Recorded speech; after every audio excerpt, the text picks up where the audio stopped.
Alors, aujourd'hui, on est avec Vanessa, Moyer Air. En fait, aujourd'hui, on est à Abidjan. Aujourd'hui, on est en Côte d'Ivoire. Aujourd'hui, coup de marteau. Aujourd'hui, on est dans le meilleur pays au monde.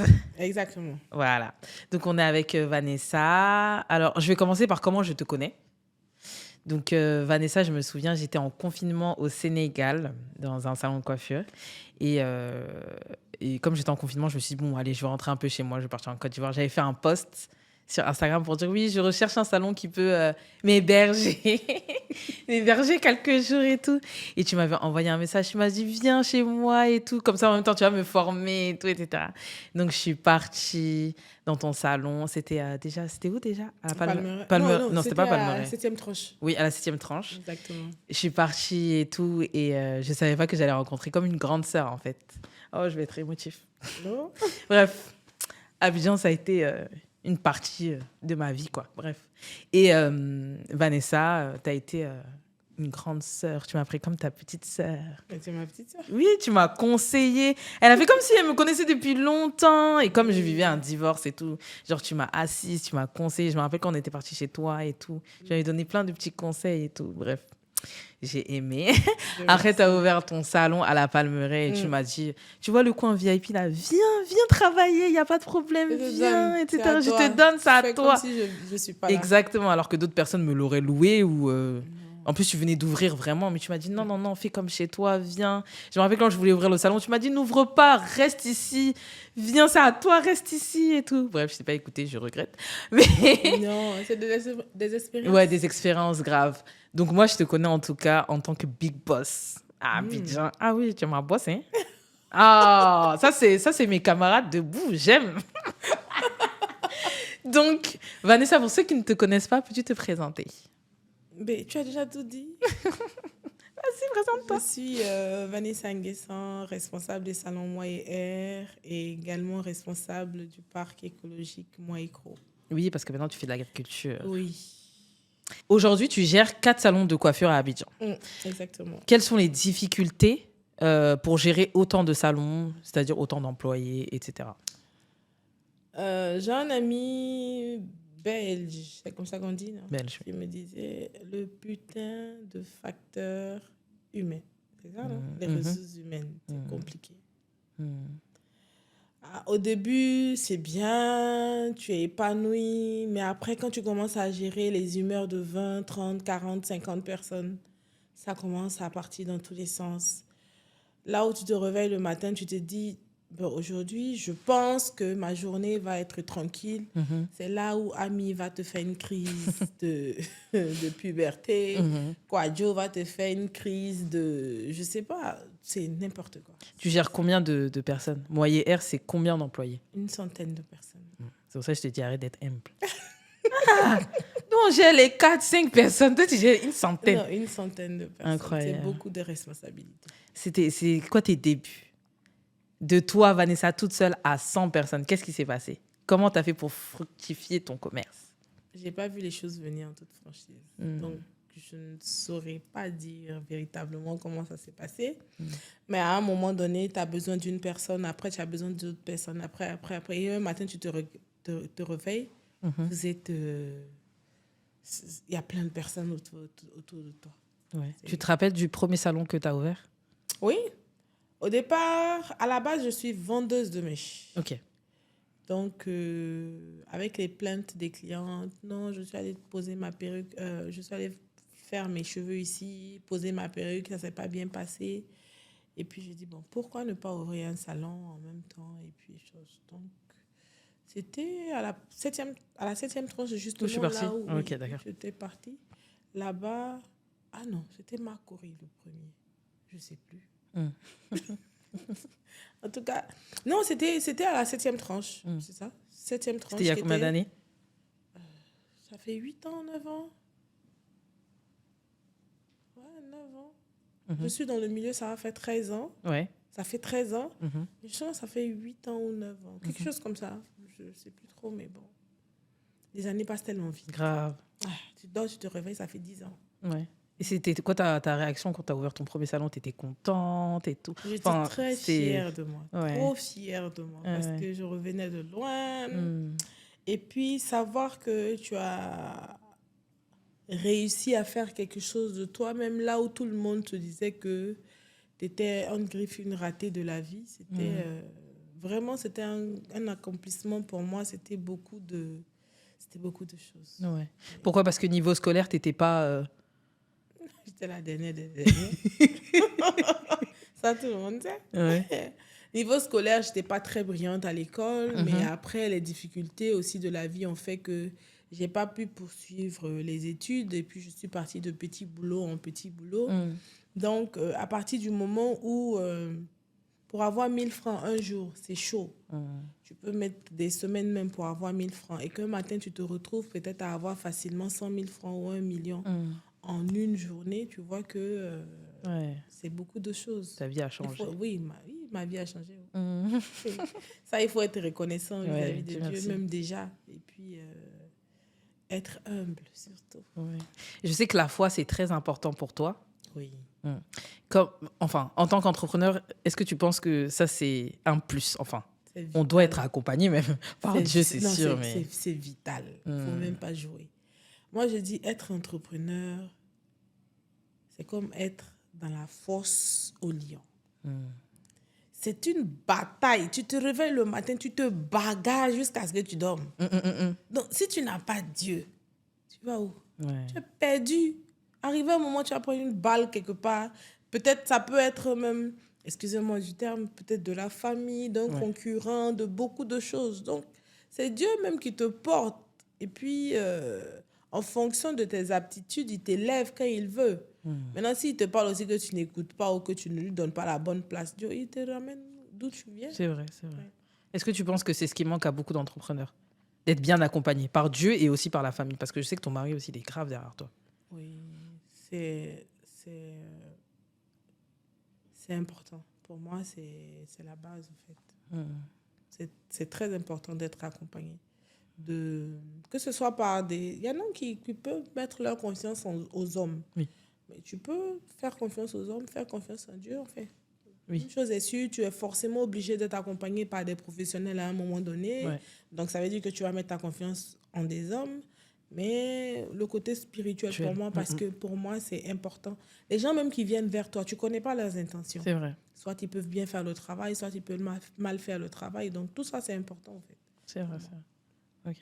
Qu'est-ce qui t'a poussé à vouloir te perfectionner à un moment? Parce que, comme j'ai dit au début, moi, je sais que quand je suis venue en Côte d'Ivoire, tu m'as dit, en même temps, tu vas me former. Et je sais que tu aimes beaucoup te former. Oui. Mais c'est à quel moment, toi, en tant que vendeuse à la base de mèches, tu ouvres ton salon, à quel moment tu te dis, bon, je vais me former?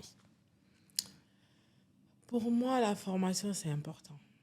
Parce que quand on veut grandir, réussir dans une activité, il est important d'avoir des bases solides.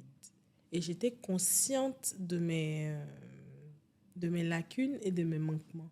Même là, jusqu'à aujourd'hui, je ne peux pas dire que je suis forte dans la coiffure. On ne finit pas d'apprendre. C'est sûr. Donc, c'est important à un moment donné, quand tu sais que tu as des lacunes dans un département, d'aller vers une personne, même si c'est ta petite sœur ou même si c'est le dernier, je ne sais pas, d'aller vers la personne pour lui demander humblement de t'enseigner. Oui. Et c'est ce que j'ai fait avec toi. Tu es dans un domaine de la coiffure que moi, je ne maîtrise pas. Tu maîtrises les cheveux courts, tu maîtrises les coupes, et j'ai toujours voulu apprendre ça. Quoi de mieux que d'aller vers celle qui est le numéro 1? Si tu m'avais chassé, il n'y a pas de problème. Non, Tu m'as chassé, c'est pas grave. Mais tu m'as pas chassé, tu m'as appris des Bien choses, sûr. tu m'as appris des bases qui me servent aujourd'hui. Je veux dire que même quand tu apprends, l'argent ne peut pas tout payer. C'est vrai. Parce que après, ce que tu m'as appris, est-ce que tu me l'as arraché? Non. Donc pour moi, apprendre, se surpasser chaque jour, c'est super important. 13 ans après, 4 salons de coiffure, comment tu fais pour perdurer dans le temps? Comment je fais? Je n'ai pas de recette miracle. Hein. Je ne sais pas trop.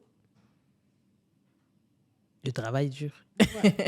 Ça, c'est C'est sûr. tout, hein. C'est ce que je disais la dernière fois. Je sais pas, quelqu'un me demandait, je dis, là, je suis bien maquillée, je suis bien mise, je suis assise, j'ai porté mes plus beaux trucs.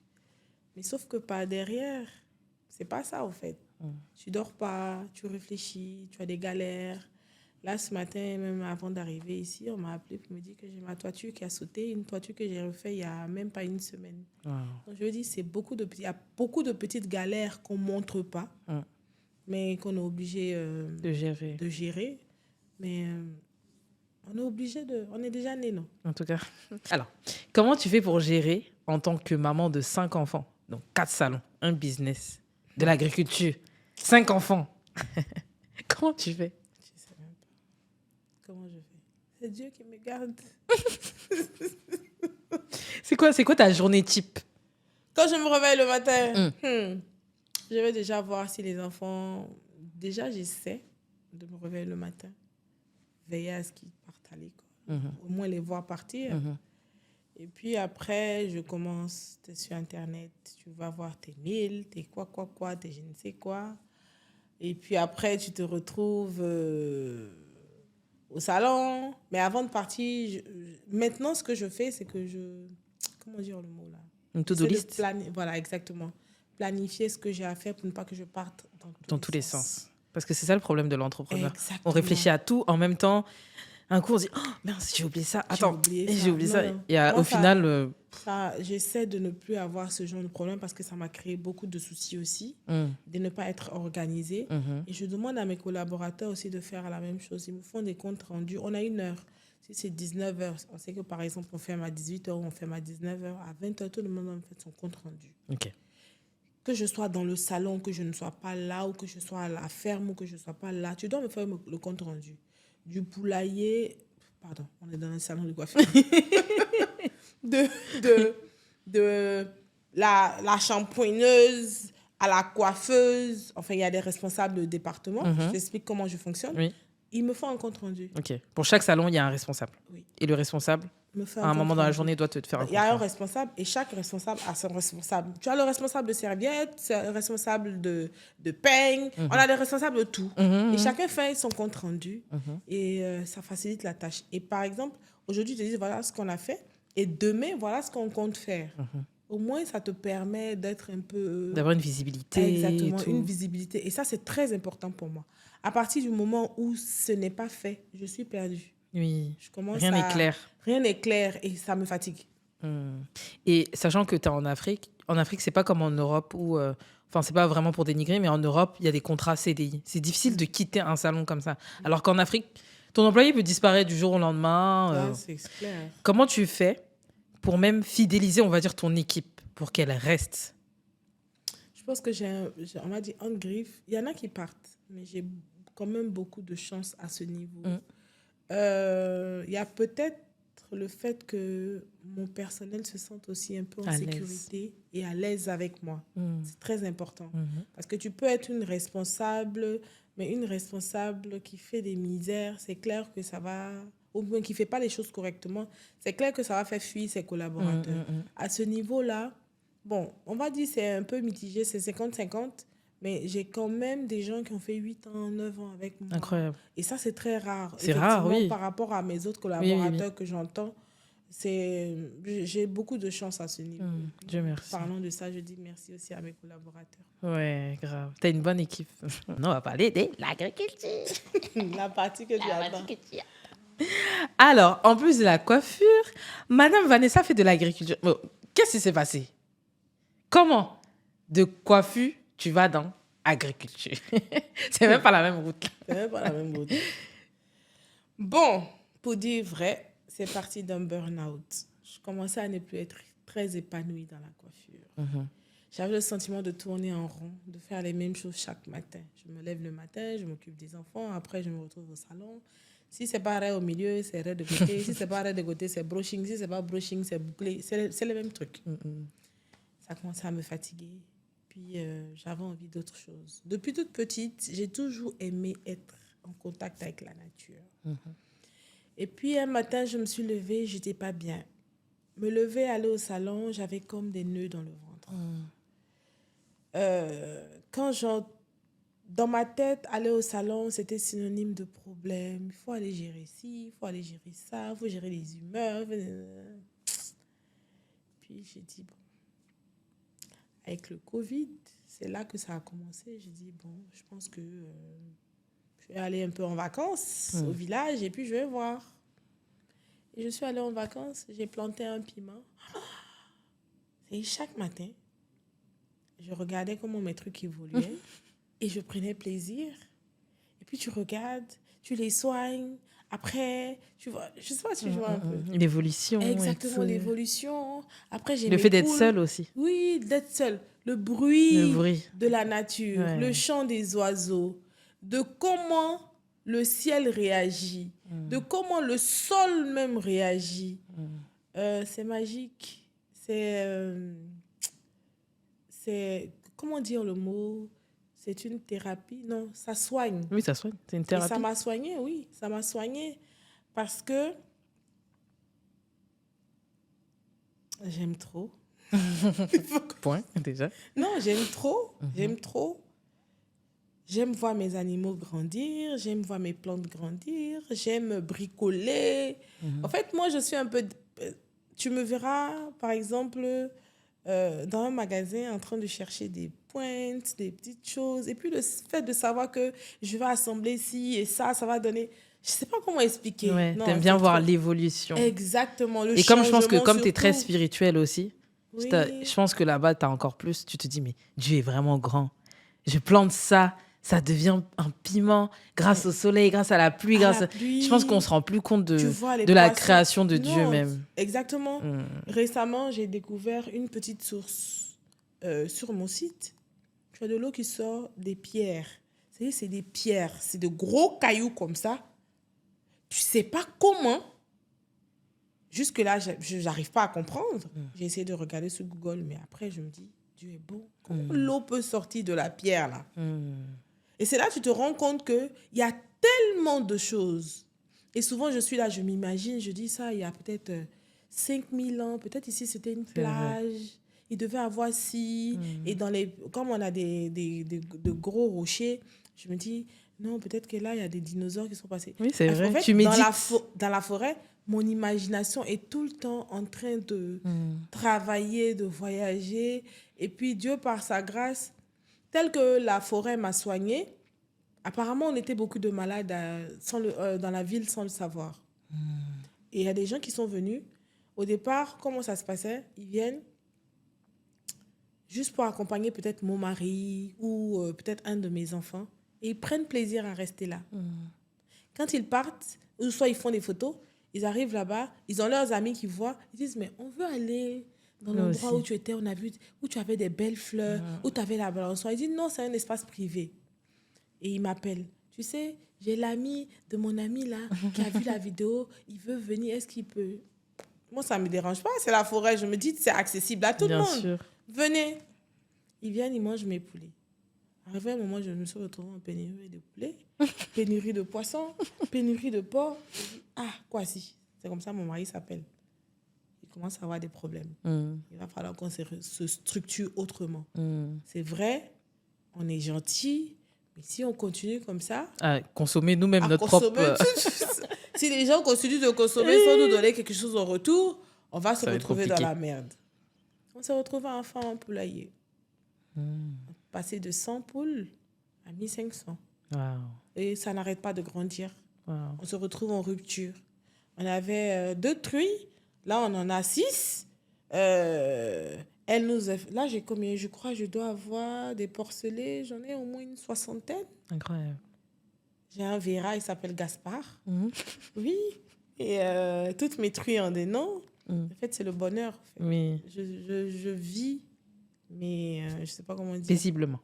Non, tranquille. Tu as trouvé la paix, en fait. Aucun stress. Ouais. Je ne me mets aucun stress. Je suis dans aucune comparaison, aucune...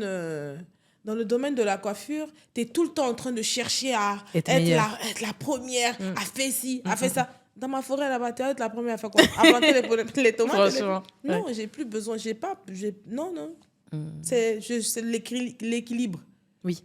Voilà. Quand j'ai besoin d'un peu de pression, je ressors, je repars, je fais 2 semaines, 1 mois là-bas.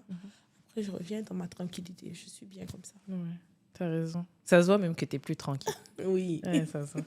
Tu investis beaucoup ton argent et ton temps dans tous tes commerces, que ce soit la coiffure ou l'agriculture. Comment gères-tu ton argent? C'est mon mari qui gère. Je savais. Oui. Les calculs Je et moi. connaissais la réponse. Non, les calculs et moi, ça passe pas. T'as pas une bonne éducation financière? Non. Ouais. Par contre, je dépense pas beaucoup. Hein. Ok. Tu me vois dépenser, par exemple, là, en ce moment, si je rentre dans un magasin où on vend les outils, c'est dangereux. En fait, tu sais pas, tu n'as pas des limites. Quand il s'agit de mes bricolages, j'ai pas de limite. Mais pour dire que je vais aller acheter des... Avant, j'achetais beaucoup. Bon, ça, c'est normal. Après, tu es jeune, tu as envie d'avoir tous les sacs de créateurs, les trucs de créateurs. Je dis pas que c'est pas mauvais. J'ai eu ma période... Tu as eu ta era voilà, fashionista. Il fallait que je sois à la pointe de la mode. C'est passé. Là, en ce moment, je suis à la pointe de l'agriculture. Oui. Chacun son truc. Non, chacun son truc. Oui. Et puis, j'ai tout fait. Donc, je peux dire que je n'ai pas à être aigrie. Il est arrivé des moments où je voulais acheter quelque chose je donne bêtement, je dis à 10 000 euros, je pouvais me le permettre. J'achète. Mais là, en ce moment, je suis plus... Je pense que ça doit être l'âge. Aussi. Parce qu'avant, par exemple, je mettais des mèches qui m'arrivaient jusqu'aux fesses. Là, aujourd'hui, je ne peux pas. Je suis dans la sobriété. J'aimais les trucs voyants. Là, en ce moment, ce n'est pas possible. Donc, je me dis, chaque chose en son temps. J'ai tout fait. Oui. Donc, je vis ma best life en ce moment. Ouais, en ce moment. T'as quel âge, Vanessa? Je suis jeune. J'ai 17 ans. Ça se voit même. Non, depuis tu parles, je me dis, mais elle est jeune, celle-là. Non, je suis jeune. J'ai 17 ans. J'ai eu 17 ans là, il n'y a pas longtemps. Il n'y a pas longtemps. Oh, ok. Ton premier fils à quel âge? Question piège. Gagnant. C'est à 17. Bon, ton premier fils à quel âge? Il a 23 ans. Wow. Est-ce qu'il y a un moment dans ta vie, tu t'es dit, tu passes plus de temps au salon qu'avec tes enfants? Est-ce qu'il y a eu un moment où tu étais mal? Oui. En tant que mère? Oui, on en rigole, mais être entrepreneur, c'est pas facile. C'est beaucoup de choses parce que finalement, tu te dis, il y a des moments où tu te dis, au niveau de l'éducation des enfants, je suis pas tout le temps là. Donc, il y a des moments où tu culpabilises. J'ai pas le temps pour passer du temps avec eux. J'ai pas le temps pour être présent quand ils ont besoin de moi. Là, je suis venue à Paris. C'est vrai que j'ai essayé de changer les choses un peu en ma faveur. Je devais rentrer le 24. J'ai mon avant-dernier qui m'appelle, ah, maman, il faut que tu rentres le 18. Je dis, mais pourquoi? Il dit, parce que tu me manques. Donc, tu vois que c'est des petites choses comme ça.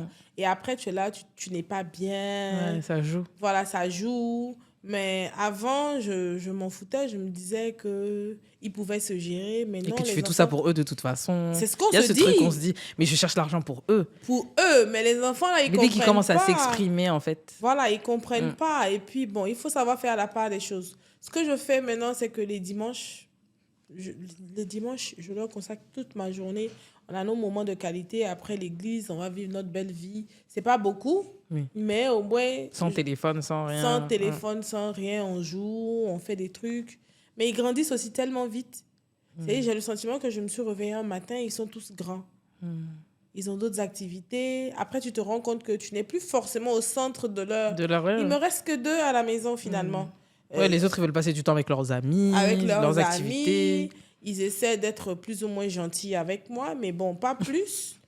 Et je me dis, bon, j'ai passé quand même 8 ans, 9 ans à courir partout. C'est le prix à payer. C'est vrai, ils ont grandi, mais Dieu merci, ils m'écoutent encore. Donc, je me débrouille avec ça. Oui. Comment tes enfants ont vécu la transition entre maman a 4 salons de coiffure, elle est sur Abidjan, et puis elle s'en va, s'occuper des truies. Un autre problème encore. Oui. Ouais. Comment ils ont vécu ça? Non, là, ils l'ont bien pris. Ah. Je les ai eus. Pourquoi c'est devenu un parc? C'est ce que je disais. Au départ, ils ne comprenaient pas. J'ai entendu des fois Martin, Maël me dire, mais tu cherches quoi dans la brousse? Il n'y a même pas la connexion Internet ici. Tu nous fatigues. On s'est fait piquer par les moustiques. Il y a les serpents. Non, tu les connais, non, les enfants? Non, ils veulent être dans le bon, dans le luxe. Bien sûr. Ils ne comprennent pas pourquoi je suis accrochée à la forêt, là. Et non, ça ne passe pas. Pour les emmener à aimer, qu'est-ce que j'ai fait? J'ai emmené les trucs pour les enfants. J'ai acheté un quad pour les adolescents. Donc, quand il sait que le week-end va arriver et qu'il va aller rouler le quad, maman, on va quand à Moïko? Après 2 semaines, ou 3 semaines, quand ça commence à passer, parce que c'est des histoires d'effets de mode, je ramène un canoë. Donc, ils font le canoë sur le semblant de lac que nous avons là. Après, je ramène toujours un petit truc. Une petite nouveauté. Voilà, une petite nouveauté. Et du coup, ça C'est devenu un alimente parc. aussi, ça alimente aussi les conversations avec les amis. Pour dire, tu sais, nous, on a un canoë. Après, on a un quad. C'est chaque jour, ils ont quelque chose. Et les amis disent, ah oui, ah ouais, je veux voir. Et puis, ils viennent me voir. Maman, tu sais, j'ai tel ami qui veut venir. C'est comme ça que c'est devenu un parc. Ok. Donc maintenant, c'est vraiment devenu un parc et c'est vraiment... Oui. c'est payant. Et... C'est un parc, c'est payant. Les parents payent pour venir avec leurs enfants. Trop bien. C'est trop bien. Ils passent la journée. Il y en a qui font du vélo, qui font de la marche, qui font du jardinage, qui jouent. On a des tyroliennes, des trampolines, tout ce qu'on peut imaginer. Bon, c'est pas un parc comme ici en Europe, mais c'est un parc baoulé. Un parc nature. C'est un parc nature. Exactement. Oui, mais c'est archi bien. Oui. Même pour eux, c'est bien. Ça leur coupe de tout, en fait. Des écrans. Ils adorent. Ils jouent réellement. Ils touchent la terre. Et là, même, certains parmi eux développent des business dans mon business. Et les salauds. Je te jure. Ils développent des business dans mon business. Et là, mais mon comment fils... Il y a un qui fait des crêpes. Ah oui, carrément. Le week-end. Il a ouvert un petit restaurant. Oui, son petit restaurant, il est content. Il y en a qui font des pop-corn. Il y a un qui fait... Chacun a son activité dedans. Hein. J'ai un de mes fils qui fait des jus naturels. Trop bien. Je te jure. Et moi, ça me fait plaisir, au fait. Parce que je me dis, bon, au moins... Ils ont déjà un peu l'âme de l'entrepreneur, alors, tes enfants. J'avais la vision. Ouais. Il avait la bonne vision. Ouais. Parce que j'ai tendance à dire que mon époux et moi, on est un... Comment dire le mot là même là? On est une équipe. Oui. Lui, il a la provision, moi, je suis la vision. Et donc, l'un ne peut pas vivre sans l'autre. Et donc, si les enfants ont pris un peu de la vision, qu'il y a un peut-être dedans là-bas où eux tous ont un peu de provision, Dieu merci. c'est pas gâté. Dieu merci. T'es d'une famille d'entrepreneurs ou t'es la première entrepreneur de la famille? Non, ma mère est commerçante. Il paraît que mes grands-parents aussi étaient commerçants. Tu sais, comme en Afrique, on n'écrit rien, mais mes grands-parents étaient de grands... Ma maman me disait que mon arrière-grand-père était un grand vendeur d'oranges. Wow. D'oranges. En fait, il vendait un peu de tout. Oui. Mais par contre, mon amour pour l'agriculture et l'élevage me vient de mes grands-parents. Tu vois? Mon grand-père était un fou de l'élevage. Il adorait ça. Il ne faisait que ça.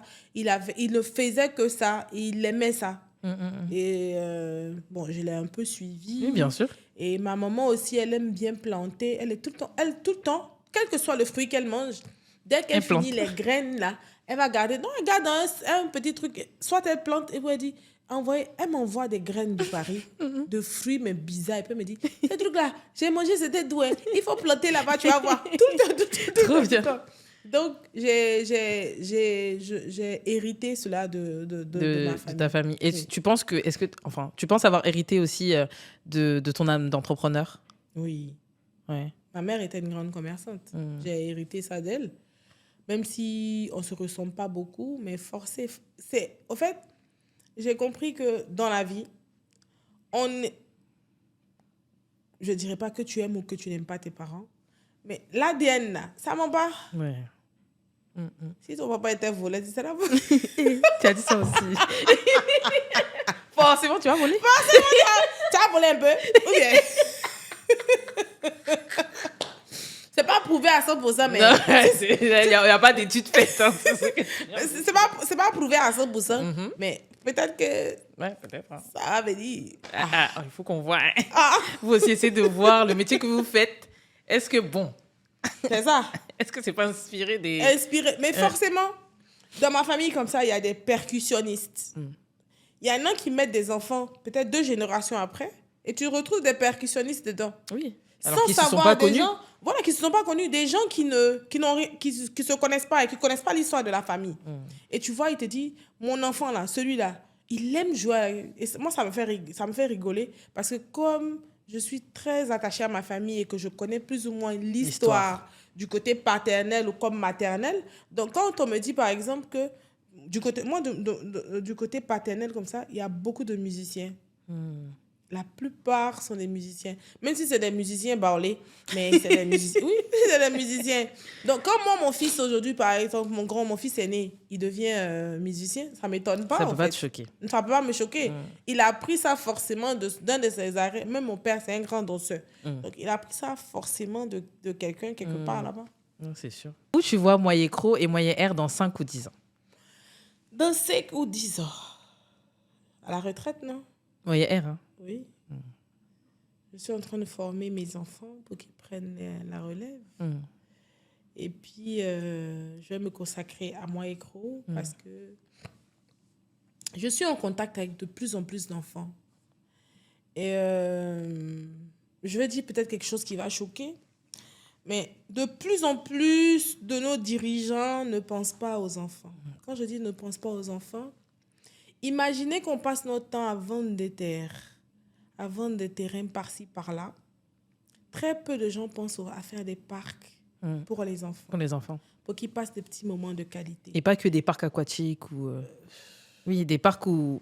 Enfin, la terre, tu... Un toboggan, une balançoire, c'est beaucoup de choses. Exact. Les souvenirs, on s'amuse. Mais sur cette terre-là, on part avec quoi? Que avec le témoignage et les souvenirs. C'est vrai. Et c'est ça qui est précieux. Donc, ça ne sert à rien de construire beaucoup de choses. Et puis, les enfants, là, ils sont dans de petites maisons. Dans tous les cas, tout le monde ne peut plus avoir de grandes maisons comme avant. Ils sont dans de petits trucs serrés et les enfants ne sont pas épanouis. Et on a là, on fabrique des personnes dépressives. C'est beaucoup de choses. Mais imagine, dans mon parc, à 18h, quand les enfants d'abord viennent le matin, à partir de 10h, tu entends des cris. Ils quittent en haut là-bas, ils disent « Waouh !» C'est comme ça qu'on a commencé. Et quand ils repartent, papa, je veux papa dit, on n'a qu'à rester, on n'a qu'à attendre un peu. Et puis tu entends le papa dire, si tu travailles bien à l'école, on revient. Je pense que j'ai gagné ma vie comme ça. Bien sûr. Ça n'a pas de prix parce que les parcs, c'est des petites choses simples. Quand tu viendras à Moyen Cro, il n'y a rien d'extraordinaire. Je n'ai pas mis, il n'y a pas de truc électrique là. C'est comme ça qu'on dit, non, électrique ou électronique. Non. C'est des trucs faits de façon à la main, de façon artisanale. Mais ça fait plaisir. Bien sûr. Et puis encore, ça nous permet de préserver nos terres. Aussi. Parce qu'aujourd'hui, les gens sont dans les moods, ils vendent tout. Ils te vendent tout. Alors que ce n'est même pas nécessaire. Tu peux avoir 600 mètres carrés. Je donne un exemple. Tu es dans un quartier, il y a beaucoup d'enfants. Tu as un 600 mètres carrés ou 500 mètres carrés qui traînent. Tu mets 2-3 petites choses là-bas. Et les enfants, ils jouent, quoi. Exactement. Tu dis aux parents, payez-moi 100 francs, 100 francs. Qui va pas faire? Tous les jours, les enfants vont aller stresser leurs parents pour venir jouer. Parce que c'est important. Idée de business. En live. Mais c'est des choses qui manquent. Regarde ici en Europe, vous avez la chance, j'ai remarqué. Au fait, moi, quand je pars quelque part, je regarde comment les gens fonctionnent. Pour t'inspirer, ouais. Il y a beaucoup de buildings, mais ils ont toujours un petit parc. Avec une petite balançoire. Peut-être que c'est la mairie qui prend ça en charge, c'est ça? Oui, c'est ça. Exactement. C'est la mairie qui prend en charge, mais ils ont leur petit truc, ils ont mis du sable là. Rien de fou, hein? Rien de truc. J'ai dit, c'est toboggan, balançoire. Ça, là, même, là, on fait de façon artisanale. Pour moi, même, je fais artisanal. Tu achètes 2 fers, 2 bois, tu piques, tu mets une corde, et puis vous balancez. Mais ça fait un bien fou. À partir du moment où les enfants ont le temps de bien jouer, d'abord, ils rentrent à la maison, il est fatigué. Il ne peut même plus être sur l'écran. Ouais.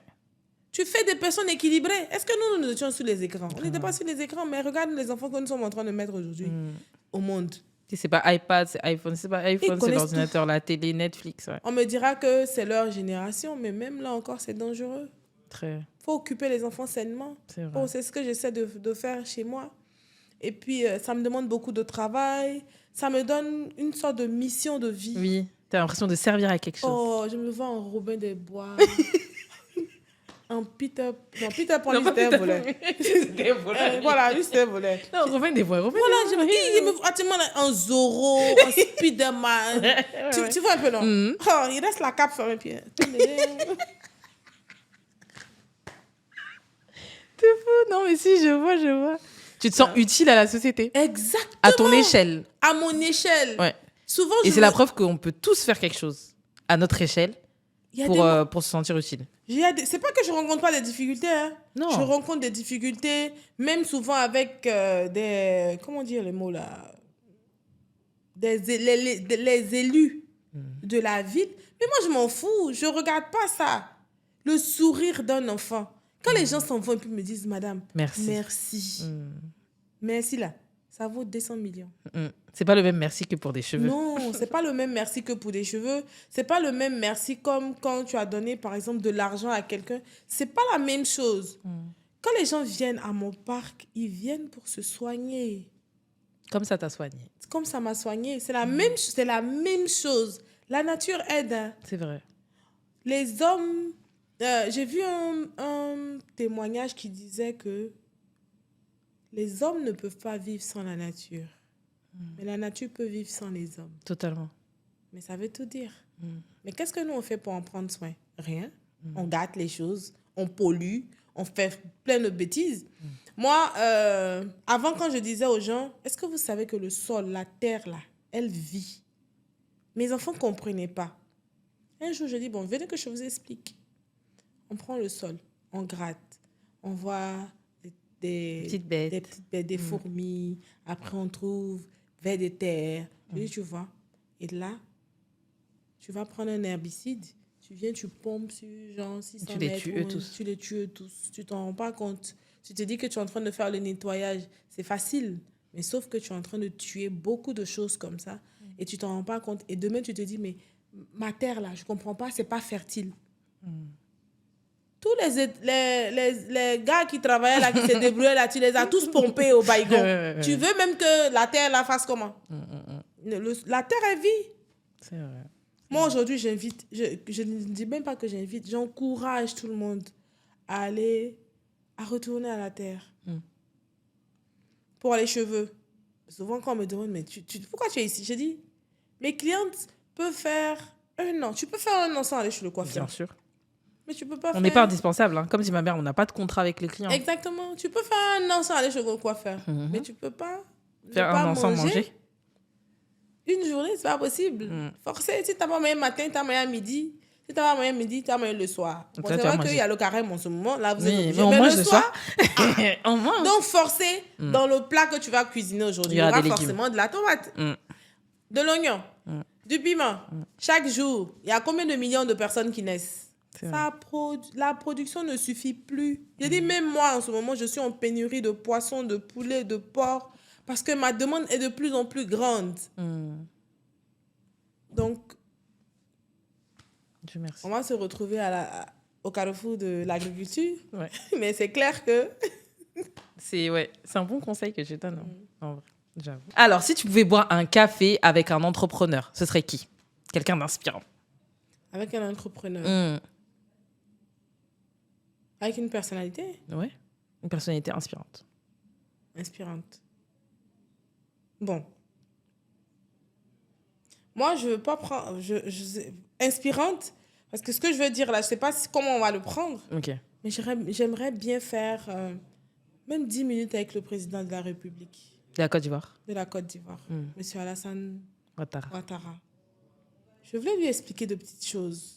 Ça fait peur, comment tu dis ça? Ben oui, parce que il faut que je lui parle avec tout mon sérieux. Il y a beaucoup de problèmes au niveau, on va dire, du foncier, au niveau de comment nos dirigeants nous... Tu vois un peu, non? Une causerie de père en fille. Oui. Il y a beaucoup de choses à lui dire. Et je pense qu'au sorti de là, il y a des solutions... Très simple des fois en plus. Oui, très simple, très simple, qu'il va pouvoir prendre. Souvent, on se dit, j'ai rien à apprendre des autres. Moi, j'écoute tout. J'apprends même des animaux. Même des enfants. Parce que Dieu nous parle tantôt d'une manière, tantôt d'une autre. C'est vrai. Et souvent, les gens, notre entourage, ne nous disent pas les choses comme ils devraient. Et comme moi, j'aime bien le dire, causerie de père en fils. Papa, voilà ce qui va. Voilà ce qui ne va pas. Parce qu'il n'est pas dans les rues. Hein. Non, il n'est pas dans les rues. Voilà ce qui va. Voilà ce qui ne va pas. Aide-nous. Si tu fais comme ça, il te jure que ça va aller. S'il m'a écouté, gloire à Dieu. Mais il m'écoutera parce que Mais donc, ça y a beaucoup de gens, hein. Cadeau, ou bien Oui. Donc, tonton, pardon. Tonton. Vanessa est là, s'il te plaît. Exactement. Faut la recevoir. Elle veut juste faire une petite discussion. Non, une petite discussion.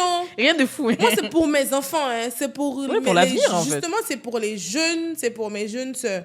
Je dis toujours aux gens, l'argent ne me motive pas. L'argent n'est pas mon maître. Je fais les choses avec le cœur. Et les gens les passionnés comme nous, là, ça ne court pas les rues. C'est vrai. Donc, à force de nous titiller, si ça casse, c'est vilain. Parce que quelqu'un qui rêve a tout un monde avec lui. Moi et Cro, moi et R, moi et Cro même surtout, c'est parti de rêve. Ouais. Tu t'imagines? Ouais. Donc, à partir du moment où quelqu'un ne rêve plus, il ne vit plus. C'est vrai. Là où on est en train de partir, là, ils sont en train de casser nos rêves. Hein. C'est vrai. C'est pas bon. Comment on fait pour construire des buildings sans rêve? Comment on fait? Rien ne fonctionne sans rêve. C'est vrai. Non, il faut que le dodo m'appelle. J'espère qu'il va regarder. Un dernier message pour ceux et celles qui veulent entreprendre. Soyez passionnés. Ok. C'est que tu as dit soyez patient. Oui, Aussi? soyez passionnés. Quelle que soit l'activité dans laquelle tu veux entreprendre, sois passionné, aime la chose. Ne fais pas un business parce que ça a réussi à Moyer ou parce que ça a réussi à Cindy. Ça ne sert à rien. Tu pars à ta perte. Ouais, c'est vrai. Fais des choses que tu aimes. Tu n'auras pas le sentiment de travailler. Ça va te faire plaisir. C'est vrai que quand l'argent arrive, c'est un bonus. Mais il faut être passionné. Quand tu es passionné par ce que tu fais et que tu te donnes tous les moyens, il n'y a pas de raison que le succès ne suive pas. Merci beaucoup, Vanessa. Merci à C'était toi. un plaisir. Je suis trop contente de t'avoir vu. Je suis trop contente de t'accueillir. Pourquoi? Comment il me suis retrouvée ici? Oui, je lui ai fait du chantage. Chantage. C'est vrai. Je lui ai dit que si elle veut se couper les cheveux, elle est obligée de venir. J'ai même pas honte. Elle doit me couper les cheveux? Oui, donc juste après, je vais lui couper les cheveux. Mais j'ai réussi à avoir ce que je voulais. Je suis trop contente de t'avoir. Moi aussi. Vraiment, merci pour tout ce que tu as fait pour moi. Oui, merci. Merci. Dieu est témoin. Dieu. Ouais, Dieu est témoin. On ne parle pas beaucoup. Je laisse à Dieu. Dieu te rend grâce déjà. Donc, alhamdoulilah. Où est-ce qu'on peut te retrouver sur les réseaux sociaux? Ben, sur Instagram, sur TikTok, sur Facebook, je suis partout. Tapez simplement moi et vous allez voir ma grosse tête là. Merci beaucoup, Vanessa. Merci.